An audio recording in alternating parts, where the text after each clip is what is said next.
সেখান থেকে আমাদেরকে আমন্ত্রণ জানানো হয়েছে আমরা যেন আমাদের ছাত্র দলের প্রতিনিধি গিয়ে তারা আমাদের সাথে বসার জন্য আমন্ত্রণ জানিয়েছে। আমরাও আপনাদের প্রতিনিধি হিসাবে আমরা কেন্দ্রীয় সংসদের একটি বিশেষ টিম আমরা হয়তোবা যাব, সে বিষয়ে আলোচনা চলছে, আলোচনা করব। তাদের আমন্ত্রণ অবশ্যই গণতান্ত্রিক ছাত্র সংগঠন হিসাবে আমরা অবশ্যই তাদের আমন্ত্রণ গ্রহণ করব।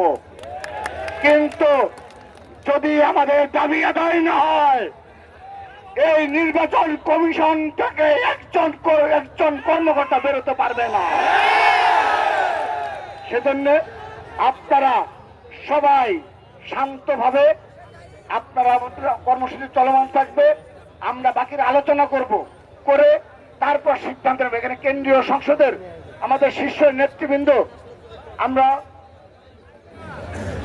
নেতৃবৃন্দ এখানে আমরা রয়েছি, আমরা এখানে আলোচনা করব।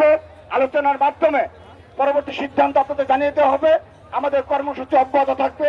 আমাদের বিপ্লবী সিনিয়র যুগ্ম সাধারণ সম্পাদক শ্যামল মালম তার কার্যক্রম অব্যাহত রাখবে। সবাইকে ধন্যবাদ।